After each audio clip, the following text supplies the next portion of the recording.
Well, good morning, everyone. Happy Mother's Day. How we doing? Whoa, nothing. How are the mothers doing in the room? There it is. All right. So I was thinking as we were getting ready for this new series that we're starting today, have you ever thought about how one small difference in how something went in your life could have potentially changed everything? And what I mean by that, like if you had made one small decision differently, how different your life would be. Like I'll give an example to show like where my line of thinking is going with this. So when I was in college, the advice that had been given to me was like when you go away, when you get into college, get connected into a church as quickly as possible. Like don't spend a lot of time church hopping around. Like get involved in a church, get involved serving, like get connected into the community there, like get rooted in a particular church. And so I did that, and there was a lot of very good and popular churches in and around the town of Wheaton, up in the Chicago area where I went to college. And I had even attended a few based on the recommendations of some of my friends. But for some reason, I ended up at this Baptist church like it was like a 20-minute drive from campus to be able to attend there, partly because of my roommate Paul had convinced me to try it out. And so I ended up getting really involved and really connected in this church that was like, it was like a 20-minute drive from campus, not the most convenient thing. But while I was there, I met this guy named John. His dad was the pastor. We became friends really quick, to the point that I ended up even getting involved in serving in their midweek young adult ministry. And so after I had graduated from Wheaton, John would actually invite me, because he was on staff actually at Willow Creek Community Church up in the Chicago area, would invite me to intern at the ministry he was leading in Willow. And serving on that same team, little did I know, was a woman named Lindsay Martin, who I ended up meeting and eventually marrying. You can see where I'm going with that. So at times, like I found myself wondering, again, not that I wished I chose differently, but you just have those thoughts when you look back on your life and think, man, had I got connected to any other church, especially near campus, like 5 minutes from campus or walking distance from campus, I would have never met John. I would have never served at Willow, and therefore never met Lindsay, who's my wife. And we now have this family. Like this summer is 18 years we've been married. And so that's bizarre how, man, like one decision could literally change everything in your life.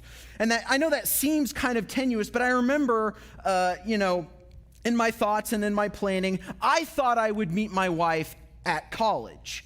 And for those of you who did not go to a Christian college, you may not necessarily understand this dynamic, but there's a dynamic that is talked about often and often made fun of at Christian colleges, referred to as the ring by spring fever, where essentially it's like as you get into your senior year and there begins to be this like seemingly logical thinking of, I'm never going to be in a group this large of young Christian men and women who are unmarried. And so if I don't put a ring on it or get a ring put on me by the end of my spring semester, my senior year, in some ways, logically, like the likelihood of that drastically, I guess, goes down. And so there's this pressure you feel like I have to meet someone and get engaged before I graduate from college. And even though I was asking and seeking God around this, he seemed largely silent in my life, in like the dating area of my life. That I had dated some in college, but I slowly began to wonder if God was in that area, at work in that area of my life at all. And so I would almost put that question out to you. Have you felt that way before? Not necessarily about dating, but maybe about dating, but in other areas of your life. There might be an area in your life that it feels like God is largely silent, and it's easy to interpret that silence as absence, right? You find yourself wondering, like, where are you in this situation? Maybe it has to do with your family. Maybe it has to do with your job. Maybe it has to do with some health stuff. Like it's a normal thing, even in the Bible, for it to sometimes seem like God is largely uninvolved, is silent in some of the circumstances and of our lives. Now, that doesn't mean he is uninvolved, but see, our awareness of God's involvement isn't always necessary for his work in our lives. And see, I think some of you need to hear this, that I'll start out with this, that God's silence does not equal God's absence. Like, some of you need to hear that. God's silence does not equal God's absence. God can be at work in ways and in times that we don't always see, but nevertheless is real and true. And so today we are launching this new series called Looking for God. We're doing a study through the book of Esther. So the book of Esther, for those of you who might be a little bit unfamiliar with it, takes place during a period kind of slightly after the Jewish exile, where some of the Jews who did not return to the land remain living in Persia, which is modern-day Iran. And so this book of Esther, it explores the origins of what is the now popular Jewish festival, Purim, and how God uses these unlikely family and life circumstances to deliver the Jewish people across all of the Persian Empire, likely including the Promised Land as well, of this plan of impending genocide on the people of God. Now, what's interesting about this book, and I would even encourage you, as we're jumping into week 1 of this, we're going to be doing this for the next month, so I would encourage you, if you've never read the book of Esther, read the book of Esther. Read a chapter a day or a couple chapters a week or something like that, and you'll kind of keep on par with us as we go through this series. But read the book of Esther, and you'll begin to see really interesting things in it. But I just want to say a couple words around just the book in general. What's interesting about the book of Esther is that the name of God is never mentioned directly nor indirectly in it at all. Like, no joke. It's a great trivia question. What book of the Bible never mentions God directly or indirectly? Most people would be like, that feels like a trick question because it's the Bible and God's supposed to be in everything in the Bible. And so I'm going to say nothing, but it's like not true. No, the book of Esther, God's name, nor even any kind of his activity per se, and we'll see what that means in a minute, is mentioned directly or indirectly in the book. And so this is why the book of Esther was one of the last books to be accepted into the canon of Scripture, because millennia ago, when the early rabbis were kind of compiling the Old Testament text and, kind of discerning what was inspired and what was not, some of them struggled with the idea of Esther because God is not named or talked about directly in the book. And same thing with the early church fathers as the New Testament, the Old and New were being compiled together as the Christian Bible. Some of them struggled with this idea of a book that doesn't talk about God directly at all. How could that be a part of the Bible, a compilation of writings that's about God when the letter seems like it's not about God at all? But as we're going to spend the next month, we're going to, as the series says, we're going to be looking for God in the book of Esther. And you'll see that God is far more present and at work in the lives of those in that story, as well as our everyday lives, more than we realize. And so this story shows that God, yes, he does work through supernatural circumstances, which is what most of the Bible is about, but he also works through very natural, everyday circumstances as well, if we are humble enough and patient enough to actually look for him in those circumstances. In fact, one example of just showing God at work in the everyday that I wanted to share, I had gone back and forth on whether to share, but it was just such a cool story that I felt like sharing it. One example of how naming this series actually came about in the first place. So this was probably maybe 2 months ago when we were first beginning to conceptualize and pray and brainstorm around this series. We knew coming out of the deconstruction series that we were doing, we wanted to do a series around the idea of looking for God in everyday circumstances. And as our creative team were coming together and brainstorming content, I remember in the midst of that of okay, I know we want to look into this idea of looking for God. And the thought just occurred to me, what about the book of Esther?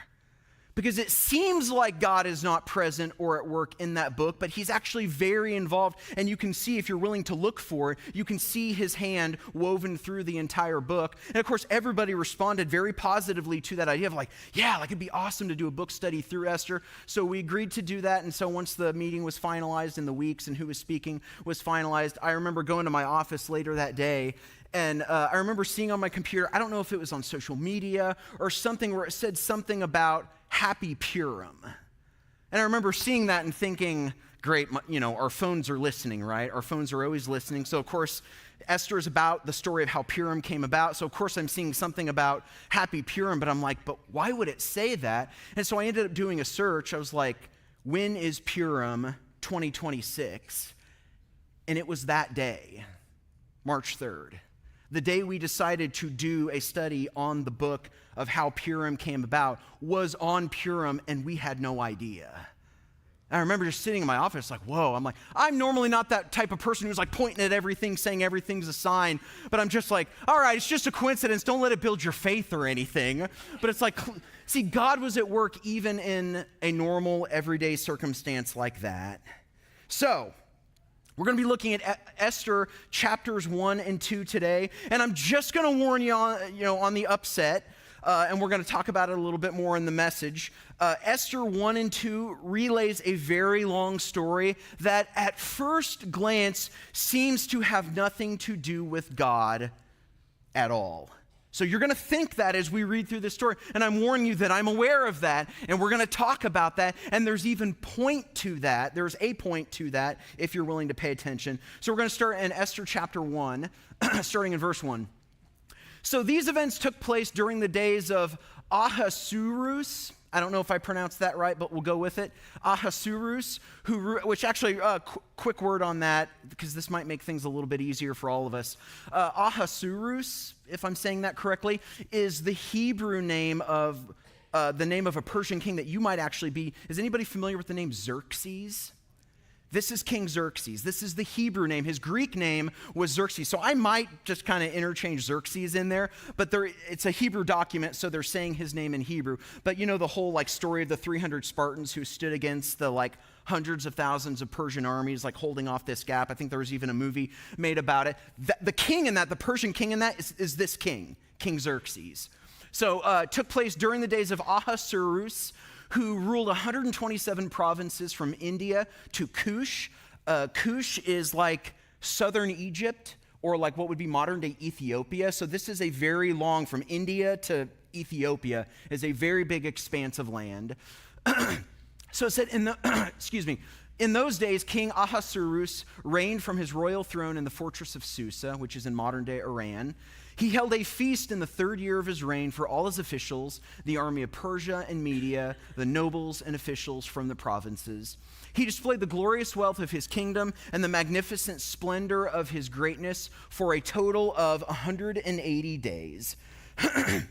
So, Xerxes, he decides he's going to put all of the wealth and all of the glory and all of the might of the Medo-Persian Empire, which stretched from Ethiopia and Central Africa to India in the Far East, that he's going to put it on display for 6 months. And so they were having celebrations and festivals and feasts. Some of the details in another part of it said that no restrictions were put on alcohol. So if you've ever wondered where the open bar concept came from, apparently it's the book of Esther. It says no restrictions were put on alcohol. And so then it goes on.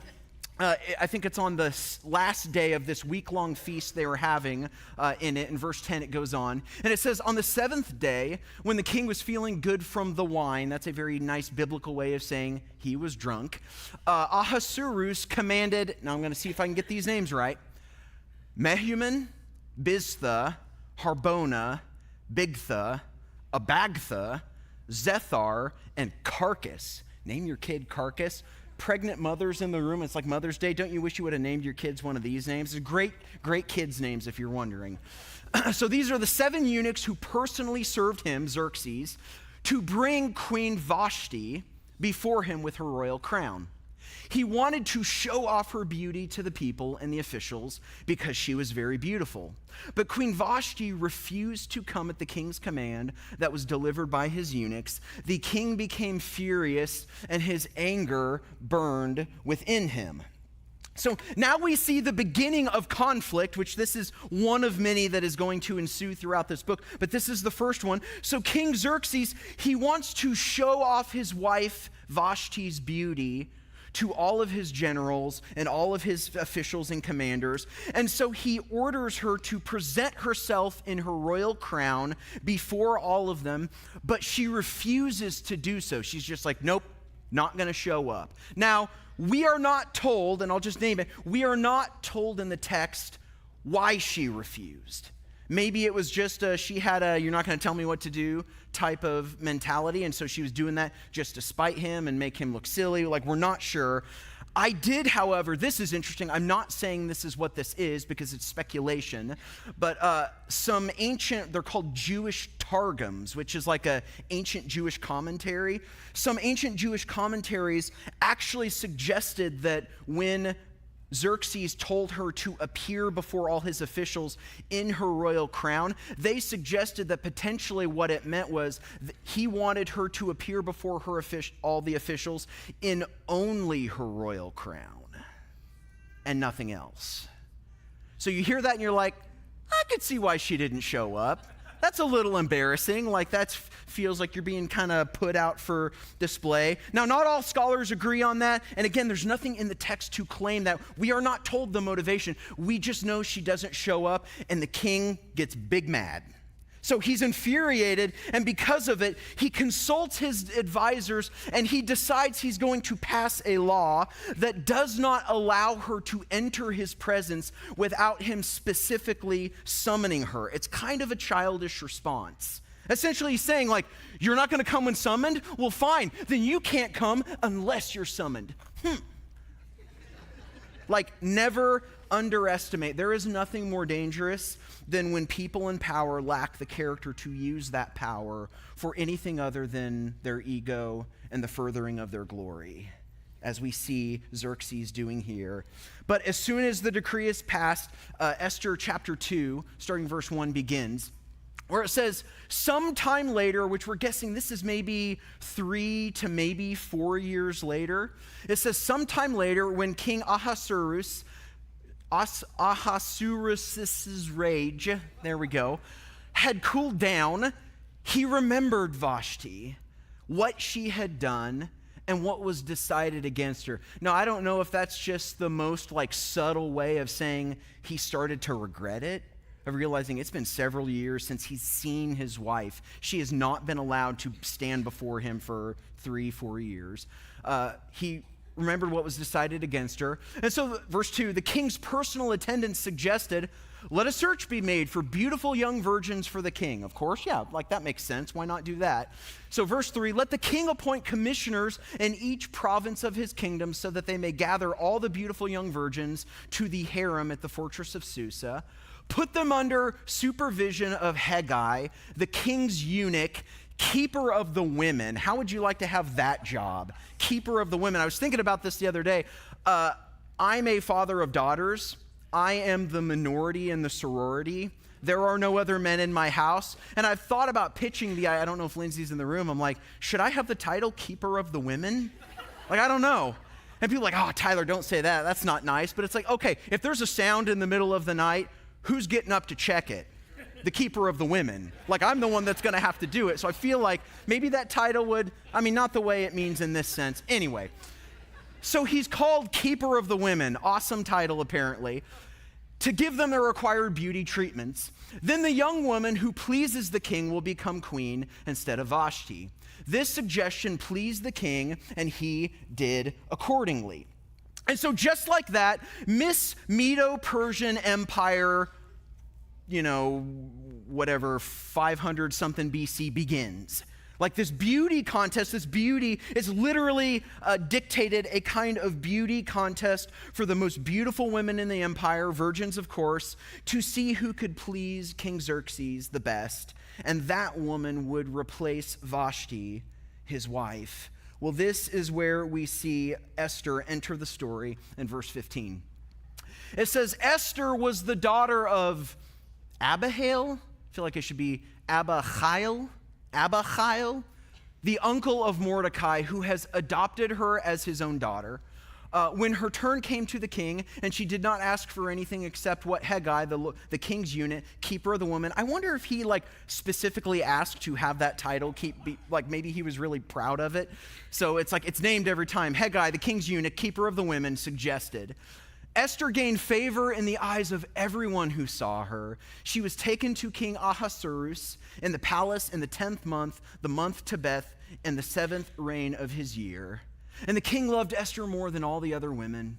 She won more favor and approval from him than did any of the other virgins. He placed the royal crown on her head and made her queen in the place of Vashti.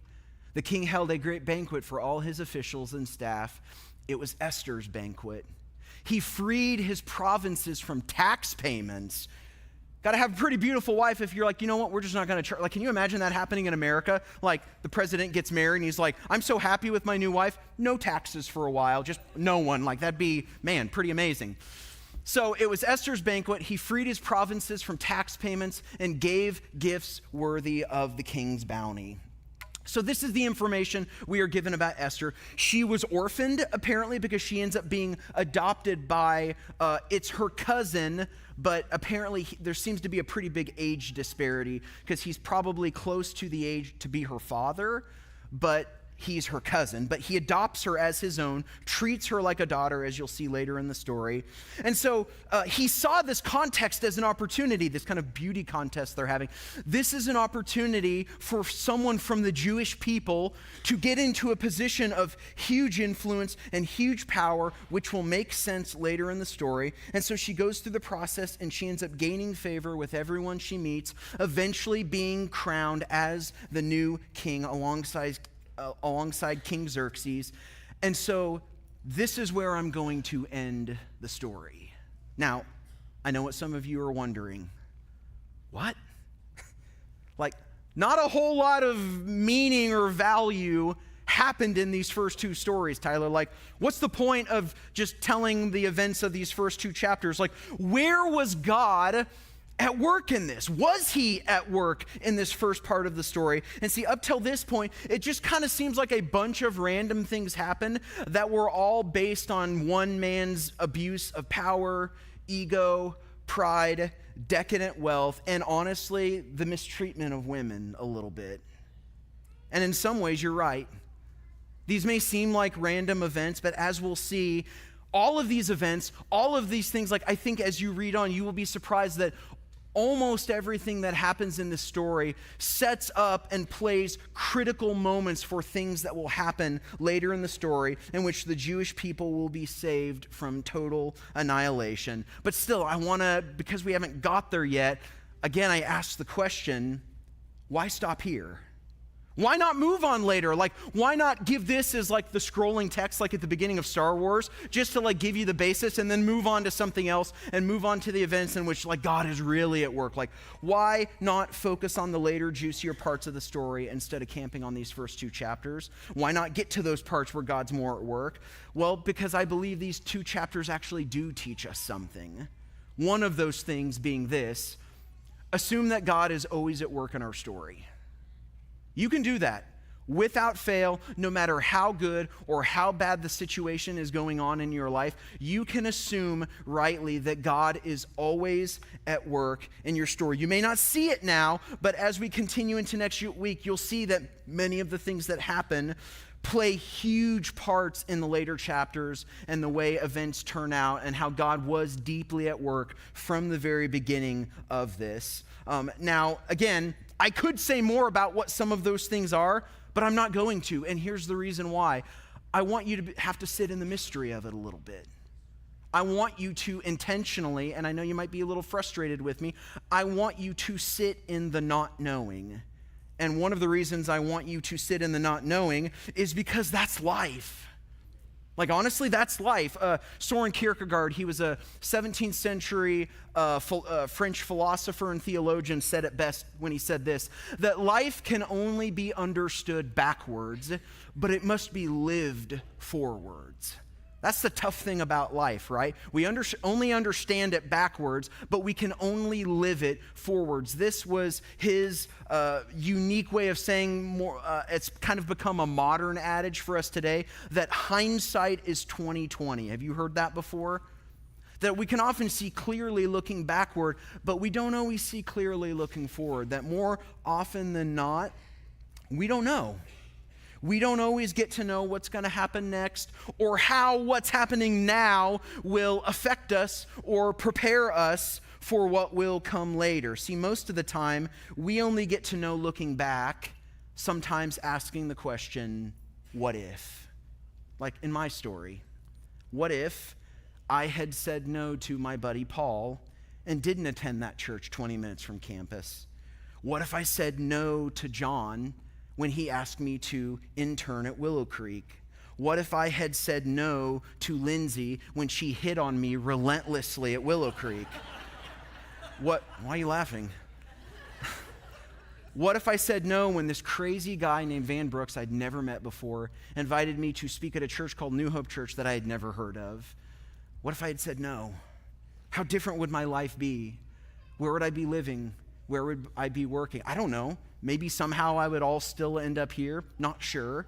But see, in many of these events in my life, as I'm going through and making these decisions, there wasn't this voice coming down from heaven telling me every tiny little thing to do and telling me how every little tiny thing and every exact detail of how everything was going to turn out. Now, don't get me wrong. God sometimes does do that for us. God can lead us. God can direct us in certain ways. But many of the times we're making decisions not knowing how they're going to turn out. And what can seem like God's absence or what can seem like God's silence can then sometimes be interpreted as God's absence. But see, even back then in my early 20s, I was beginning to learn and realize that just because God seems silent around a particular thing does not mean that he was absent in my life, but was actually deeper at work. If anything, I learned to assume like God is at work in even deeper ways that I can understand. And so this leads to the next point is don't assume you will always see or understand God working in your story. Don't assume that. Don't assume if I don't understand it and know it, then it's not true. It's like, no, you're human, you're limited, you're finite, and God is the exact opposite of all of that. So for you to assume that you're always going to be privy and always know every single little way in which God is at work, I have a feeling if we knew every way that God was at work in our lives, it would crush us. That you might be frustrated that you don't know how your current circumstances are going to turn out or where they're leading. But I would kindly encourage you to receive that as a mercy. Because I think if you really knew all of it, it would crush you. It would overwhelm you. As Jesus said to his disciples in the upper room discourse, he said, there are many more things I could tell you, but you are not yet ready to hear them. See, I think the things we don't know may be the things we are not yet ready to hear. So don't assume you'll always understand God working in your life. And so this is where humility plays a key role in the spiritual life, because sometimes the greatest formation comes not in the doing, it comes in the waiting.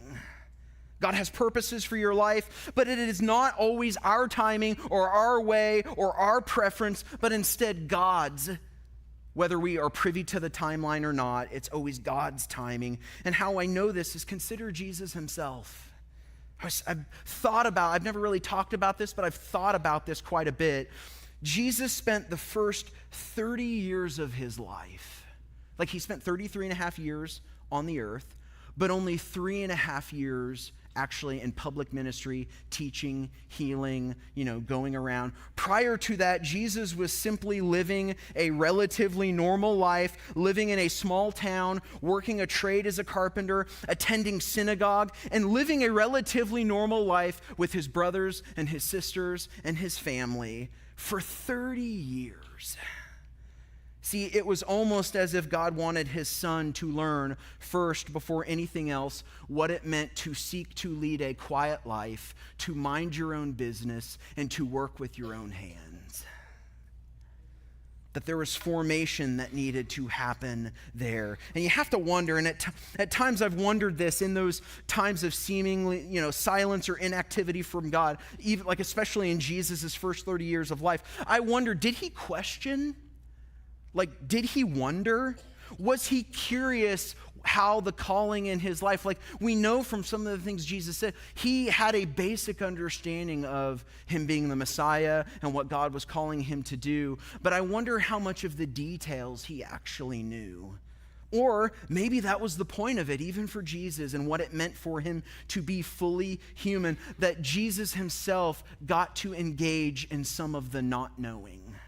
not knowing the details. Part of living by faith is not always knowing how everything is going to turn out or how it's all going to happen. Instead, you just spend each and every day looking for God, not assuming that just because I can't see him doesn't mean he's not at work. And just because I don't understand the season I'm in doesn't mean that God doesn't have purposes for that season.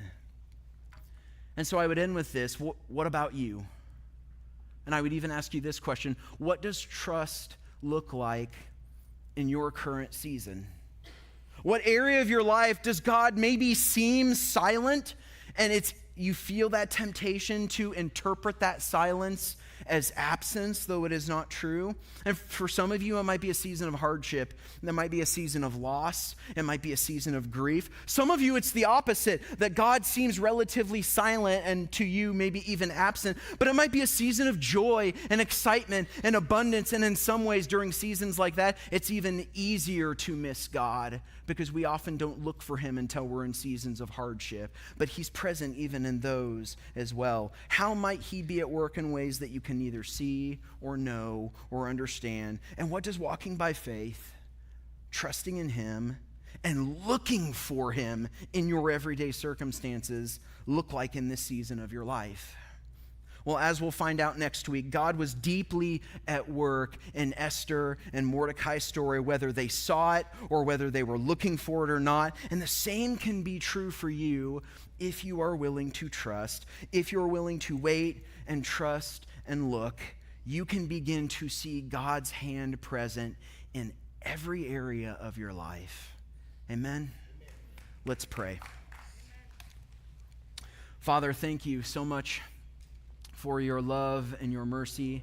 God, we worship you right now. And God, we thank you that whatever the season we are in, whether it is good, whether it is bad, whether it is understood by us or not, whether we know where we're going or not, you are at work. Whether in supernatural ways or in natural ways, you are at work.